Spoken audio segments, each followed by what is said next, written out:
Bismillahirrahmanirrahim. Assalamualaikum warahmatullahi wabarakatuh. Alhamdulillah, assalatu wassalamu ala rasulillah wa ala alihi wa sahbihi wa mawala. Allahumma salli ala Muhammad walhamdulillahi rabbil alamin. Para jamaah sekalian, ibu bapak jamaah Masjid Nurul Islam yang insyaallah dimuliakan oleh Allah Subhanahu wa taala.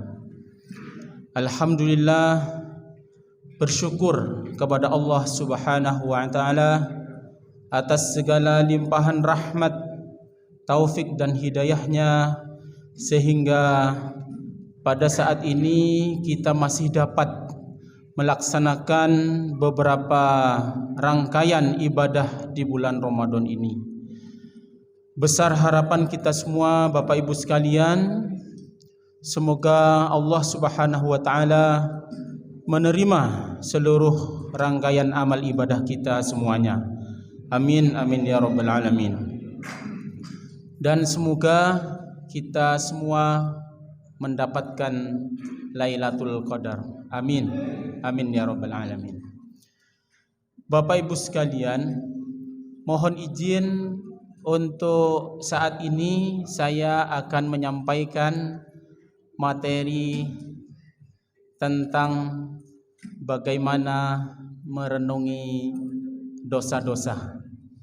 Sepertinya tema ini sangat cocok karena kita sudah masuk malam ke-28. Hanya saja para jemaah sekalian, perlu saya sampaikan bahwa jika berbicara tentang bagaimana merenungi dosa-dosa, barangkali Bapak Ibu ini tidak ada humornya, okay? Kalaupun ada mungkin sedikit. Karena menurut pandangan saya, humor itu adalah ibarat makanan atau masakan. Okay.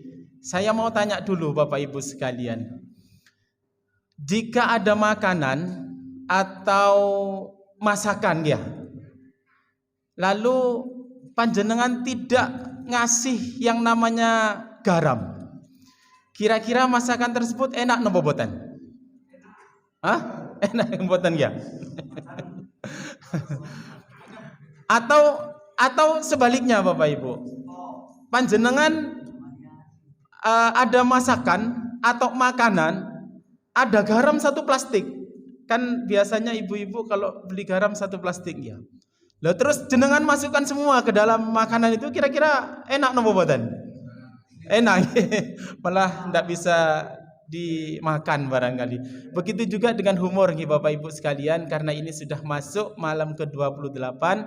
Jadi sebaiknya tidak usah terlalu banyak, tapi juga mungkin tidak ada sama sekali. Yang paling baik itu adalah sedang-sedang saja. Bapak Ibu sekalian yang dimuliakan oleh Allah Subhanahu wa taala, bahwa sesungguhnya kita semuanya ini Bapak Ibu sekalian memahami, okay? Mengerti bahwa sesungguhnya Allah Subhanahu wa taala itu adalah sangat baik kepada kita. Ya, sangatlah baik sama kita, sangatlah sayang kepada kita, sangatlah cinta kepada kita. Gini Bapak dan?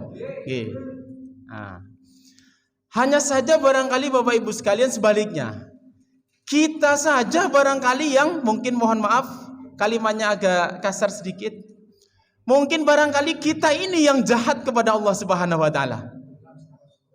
Barangkali.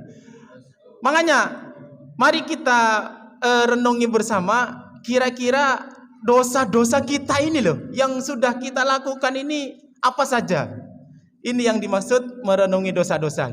Mungkin barangkali ada di antara kita yang sengaja ataupun tidak disengaja, ada dosa ngerasani, ada dosa hasad, ada dosa dengki, napa malih? Ghibah, ya. Dosa istri kepada suaminya, dosa suami kepada istrinya barangkali. Itu kan jenis-jenis dosa dalam kehidupan kita sehari-hari, ya. Nah, namun demikian Bapak Ibu sekalian, kalaupun kita ini memiliki banyak dosa, tapi Allah Subhanahu wa taala memberikan nikmat kepada kita semua. Apa itu Bapak Ibu kan? Yaitu Ramadan. Ramadan ini salah satu nikmat yang diberikan oleh Allah Subhanahu wa taala untuk kita semuanya. Karena memang di dalamnya itu terdapat kelebihan-kelebihannya. Nah, Bapak Ibu sekalian yang dimuliakan oleh Allah, sehingga Allah Subhanahu wa taala di dalam hadis qudsinya, bisa dicek nanti Bapak Ibu. Di dalam hadis qudsi itu Allah Subhanahu wa taala menjelaskan, "Ya ibnu Adam," kata Allah, "Ya ibnu Adam, law balagat dzunubaka." Wahai anak Adam, kata Allah, seandainya dosa-dosa kamu itu kamu tumpuk, kata Allah, seandainya dosa-dosa kamu itu kamu tumpuk, ananis samawat, lalu tumpuannya itu sama seperti langit tingginya. Masya Allah. Ini barangkali kalau ananis samawat, dosa apabila ditumpuk itu seperti langit, seperti apa barangkali dosa kita Bapak Ibu sekalian. Nah, maka kata Allah di kalimat berikutnya, "Tsummastaghfartani," kata Allah, kemudian kamu memohon ampun kepadaku, kata Allah. Maka kalimat berikutnya para jemaah sekalian, "Faghfartukah," maka sungguh aku akan mengampunimu. Ini kata Allah dalam Al-Quran. Sungguh ini keterangan atau penjelasan yang luar biasa di dalam hadis qudsi pada jemaah sekalian. Bahkan yang terakhir Allah menjelaskan seperti ini, "La abali," kata Allah. Artinya adalah saya tidak peduli sebesar apapun dosa kamu.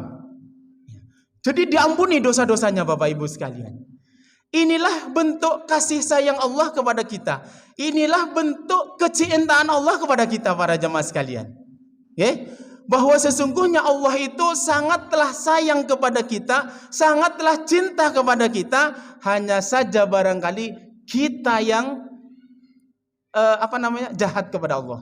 Kenapa? Karena barangkali kita ini sering menerobos atau melabrak aturan-aturan Allah Subhanahu wa taala.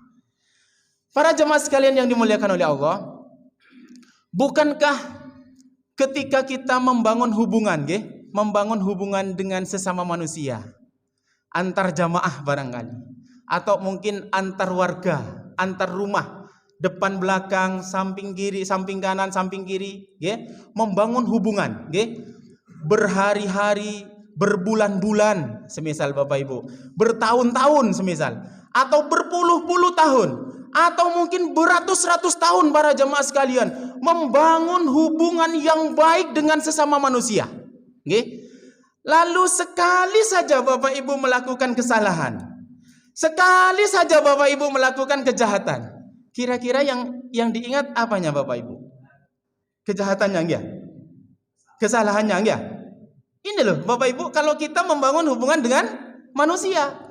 Tapi berbeda ketika kita membangun hubungan dengan Allah.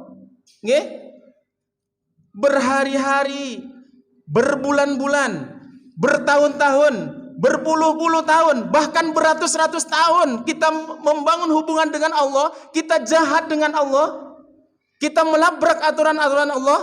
Semisal pada saat kita masih SMA, masih sekolah semisal, anak-anak usia remaja ataupun bapak-bapak yang sudah usia dewasa mengingat masa lalunya pada saat masih sekolah, mungkin Bapak Ibu sekalian, kita ini sering meninggalkan sholat. Nggih napa mboten?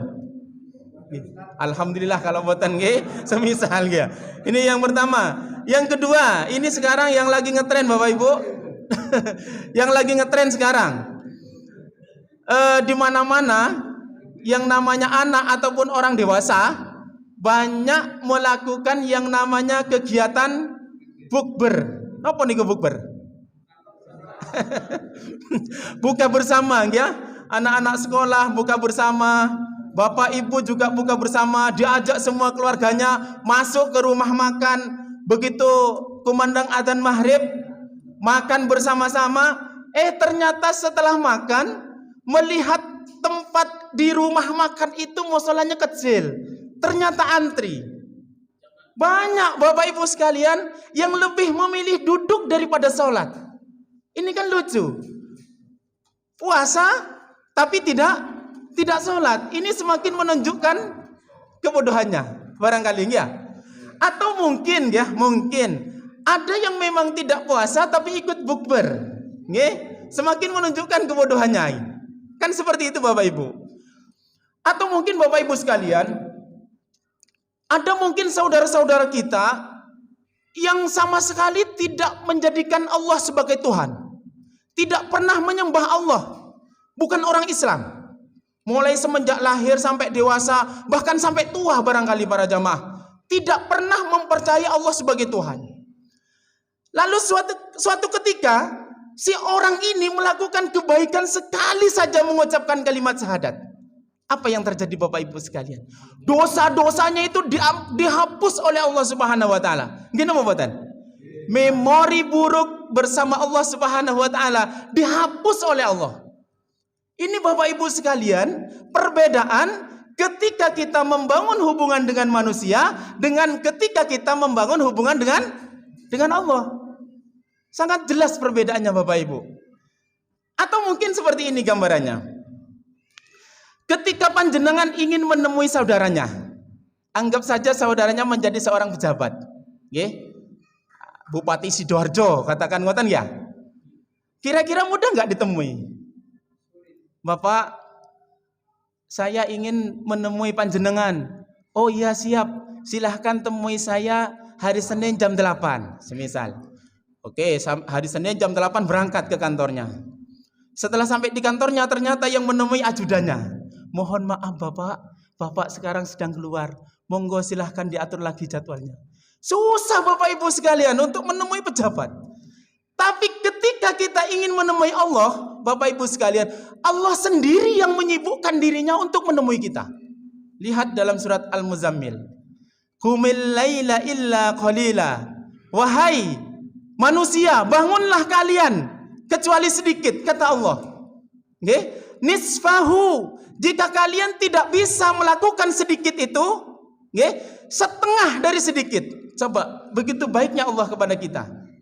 Kalau kita tidak bisa melakukan sholat malam 8 rakaat 3 witir, sudah separuh, nisfahu, awingtus, setengah dari sedikit Bapak Ibu.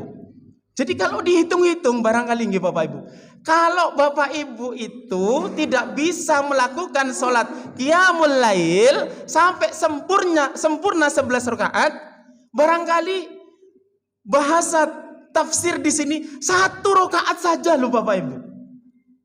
Allah mengingatkan kita. Allah menyibukkan untuk mencari kita Bapak Ibu sekalian. Ini barangkali menunjukkan bahwa Allah itu sangatlah baik kepada kita para jemaah sekalian. Nah, para jemaah sekalian yang dimuliakan oleh Allah Subhanahu wa taala, mungkin barangkali ada di antara kita yang menyampaikan berbagai macam alasan. Ustaz, sibuk Ustaz, capek Ustaz, letih Ustaz. Capek, letih, lelah ya. Karena paginya bekerja dari pagi sampai malam ya. Lalu tidak ada kesempatan untuk sholat, tidak ada kesempatan untuk bangun malam ya. Lah, yang namanya orang berjuang itu Bapak Ibu memang capek. Jangankan kita orang Islam, orang ghairil Islam, orang yang tidak beragama Islam pun itu juga capek dengan kesibukan sehari-harinya. Ya, bekerja dia juga capek. Orang Islam pun juga capek, Hanya saja perbedaannya, capeknya kita ini, lelahnya kita ini ya masih memiliki harapan untuk bertemu dengan Allah, ya. Yarjuna minallah ma la yarjun. Sementara mereka orang-orang yang tidak beragama Islam tidak memiliki harapan untuk bertemu dengan Allah Subhanahu wa taala. Artinya apa Bapak Ibu sekalian? Bahwa lelahnya kita, capeknya kita, letihnya kita, Allah mengiming-imingi surga kepada kita Bapak Ibu. Ya ayyuhal insanu innaka kadhan ya ayyuhal insanu innaka kadhan ila rabbika kadhan famulaqi. Bahwa sesungguhnya manusia itu ya bekerja keras untuk bertemu dengan Tuhannya. Nah, seperti itu Bapak Ibu sekalian. Artinya apa? Allah mengiming-imingi surga kepada kita. Jadi insya Allah lelah kita, capek kita, Allah akan mengganjar surga kepada kita Bapak Ibu sekalian. Bapak Ibu sekalian yang dimuliakan oleh Allah. Yang terakhir, ada sebuah kisah Bapak Ibu sekalian di zaman Rasulullah pada saat perang Badar. Okay? Pada saat perang Badar ini jumlah tentara kaum muslimin berapa?